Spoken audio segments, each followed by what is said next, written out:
नमस्कार और देवउठनी एकादशी की शुभकामनाएं। और एक मंत्र से प्रारंभ करते हैं। पंडित जी ने मंत्र बड़ा सुंदर बोला। ओम यश सम्रेण मात्रेण जन संसार बंदना तो मुझे तस्मै विष्णु प्रभो विष्णवे। क्योंकि भगवान विष्णु की पूजा आज के दिन, भगवान विष्णु का दिन, तुलसी माँ का दिन, लक्ष्मी का दिन, ये बड़ा ही महत्वपूर्ण दिन है। कहती कि देवता जब कहते हैं कि आषाढ़ में जो है भगवान विष्णु सो जाते हैं और देवउठनी एकादशी के दिन जो है जागृत अवस्था में आते हैं श्री हरि, तो उनके लिए उनका जो दिन है, क्योंकि ब्रह्मा विष्णु और महेश, ब्रह्मा जो है क्रिएटर है, भगवान विष्णु पालनहार है और शिव जो है संहारक है। तो आज का दिन विशेष करके भगवान विष्णु के लिए जो है बड़ा ही उत्तम है। और भगवान विष्णु कहते हैं कि देवताओं में जो है श्रेष्ठ देव जो हम भगवान विष्णु को कहते हैं, और वही सृष्टि को चला रहे हैं। और लक्ष्मी माता की कृपा भी जो है विशेष रूप से सबके ऊपर बने। और तुलसी को जो है पवित्र पौधा हमारे शास्त्रों में माना गया है। जबकि आप देखें कि समुद्र मंथन से तुलसी का उद्भव नहीं हुआ, और तुलसी का उद्भव जो है वो बाद में हुआ है। पर फिर भी क्या है कि तुलसी बहुत ही पवित्र और शुद्ध मानी जाती है। तो आज का दिन देवउठनी एकादशी है, और कहा जाता है कि पाप विमोचनी एकादशी, निर्जला एकादशी, देवउठनी एकादशी और देवशयनी एकादशी। तो ये एकादशियों का बड़ा महत्व है। जब देवता सोते हैं तो उसको देवशयनी एकादशी भी कहते हैं।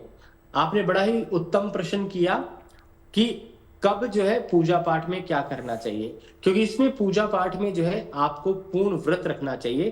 क्योंकि चावल का परित्याग, भगवान विष्णु को जो है चावल कभी भी अर्पित नहीं किया जाता, तो इसलिए भगवान को पुष्प जो है वो चढ़ाया जाता है पूजा पाठ में भी। तो चावल का त्याग विशेष करके जो है कर देना चाहिए, और कभी भी एकादशी के दिन चावल ग्रहण नहीं करना चाहिए और किसी भी रूप में चावल को नहीं खाना चाहिए, क्योंकि भगवान विष्णु को जो है चावल अर्पित नहीं होते। तुलसी दल भगवान विष्णु को जो चढ़ाया जाता है, कदली चढ़ाया जाता है, केला चढ़ाया जाता है, गन्ना चढ़ाया जाता है, अनार चढ़ाया जाता है, सिंघाड़ा चढ़ाया जाता है। तो विशेष रूप से आज जो पूजा का विधान रहेगा वो 12:36 के जिस वक्त हम ये प्रोग्राम कर रहे हैं उसी वक्त जो है विधान है, और शाम के वक्त तक जो है बड़ा अच्छा मुहूर्त रहेगा। उसमें आप भगवान विष्णु सहस्त्रनाम का पाठ कर सकते हैं। और तुलसी और सालिग्राम का विवाह आज भी और कल भी दोनों दिन सुबह तक का मुहूर्त है जिसमें किया जा सकता है। और आज के दिन विष्णु सहस्त्रनाम के अलावा जी, कनक धारा स्तोत्र का पाठ और ठीक श्री है। सूक्तम का पाठ विशेष रूप से करना चाहिए। और आज का दिन विशेष करके जो वैष्णव लोग हैं उनको भगवान विष्णु की आराधना पूर्ण श्रद्धा और मन से करनी चाहिए। जी। ओम जैसे ओम विष्णु रराट मसी विष्णु सूर्य से विष्णु धूर्वसी वैष्णव मसी विष्णवी त्वा। तो इस तरह से भगवान विष्णु का, और ओम नमो भगवते वासुदेवाय सबसे लघु मंत्र है, इसका जी, जाप चलिए करते जाए। संजय जी, आपके पास आते हुए पहले दर्शकों के लिए एक बार ये भी बता दीजिए कि आज से कौन-कौन से मांगलिक कार्य किए जा सकते हैं? एक और प्रश्न इसी के साथ जोड़ देती हूँ कि किसी के विवाह में अगर कोई रुकावट आ रही है, कोई दिक्कत आ रही है, तो वो भी कोई उपाय कर सकता है आज के दिन?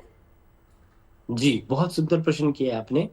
देखो, आज के दिन से पूर्ण रूप से जो है और सारे कार्य पहले भी किए जाते हैं। हुँ, आज के दिन से जनेऊ संस्कार का प्रारंभ हो जाता है। विवाह से मांगलिक कार्य, जितने भी मांगलिक कार्य हैं वो सारे कार्य किए जा सकते हैं।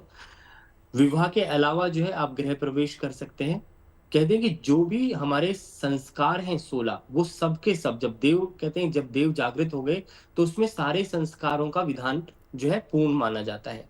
और दूसरा, कहते हैं कि तुलसी जो उत्पन्न हुई है, कहते हैं कि तुलसी को भगवान विष्णु का श्राप भी है एक तरीके से। जब वृंदा रूप में थी तो उन्होंने श्राप दिया था भगवान विष्णु को कि आप पत्थर बन जाएं। तो इसीलिए शालिग्राम की जो पूजा की जाती है वो इसी वजह से की जाती है। और तुलसी ने बाद में जो श्राप को वापस भी ले लिया था, क्योंकि भगवान विष्णु की जो परम भक्त थी। आपने जालंधर की और भगवान की जो स्टोरी है तुलसी माता की, वो सुनी होगी, जब वृंदा रूप में थी, क्योंकि जी। राक्षस कुल में उत्पन्न हुई थी।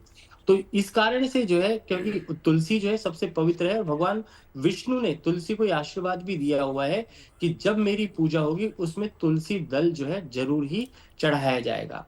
और विष्णु के मंत्रों का जो है पाठ, कहते हैं विष्णु सहस्त्र नाम में पंडित जी ने बड़े सुंदर मंत्र बोले, पर मैं 5 मंत्र जो अपने दर्शक देख रहे हैं इस प्रोग्राम को बहुत सुंदर तरीके से मैं आपको भी सुना देता हूं, जिससे कि आप लोगों का, कहते हैं कि आज देवउठनी एकादशी पर सब जो है इस महत्व को समझें और जानें।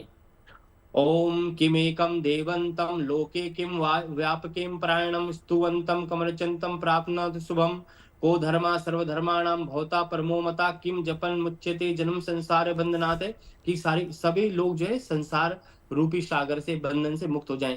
विश्वम विष्णुकारो विष्णु और भूत भव्य भूत प्रभु भूत कृत भूत भ्रद भूत भूत भाव भूतात्मा पूतमात्मा परमात्मा च मुक्तानां परमागति अव्या पुरुषा साक्षी क्षेत्रज्ञ एवं च योग निद्रा नेता प्रधान पुरुषेश्वरा जी। नारसिंह श्री केशवा पुरुषोत्तमा। तो इस प्रकार से जो है इन मंत्रों को उच्चारण करने से, विष्णु सहस्त्र नाम का पाठ करने से, जब हम कोई भी पाठ करते हैं तो उससे क्या है कि हमें आनंद की प्राप्ति होती है। और भगवान के 1000 जो नाम हैं, कहते हैं सहस्त्र नाम, सहस्त्र का अर्थ ही 1000 होता है, उनका जप करने से भगवान प्रसन्न हो जाते हैं। और देवउठनी एकादशी के दिन भगवान विष्णु की पूजा, कनकधारा स्तोत्र, श्री सूक्तम, इसके अलावा जो है आप जो है सबसे विशेष रूप से जो पूजा कर सकते हैं, पुरुष सूक्तम का पाठ भी कर सकते हैं। तो ये सारी पूजाएं अगर की जाए तो भगवान विष्णु जो है कहते हैं कि एक तरीके से अब बैकुंठ धाम में आ गए हैं, तो उनको प्रतिष्ठित होने में, आप लोगों के जीवन में शांति लाने में भगवान विष्णु का सबसे बड़ा रोल होता है। और भगवान विष्णु के हाथों में शंख चक्र गदा पद्म जी, और संजय जी, वरमालाएं तो पहने हुए हैं। अगर आप मुझसे जुड़ करके अपनी समस्याओं का समाधान चाहते हैं और चाहते हैं कि आपकी समस्याओं को ज्योतिष के माध्यम से सुलझाया जाए, तो आप हमसे संपर्क कर सकते हैं, जुड़ सकते हैं एस्ट्रो तक पर।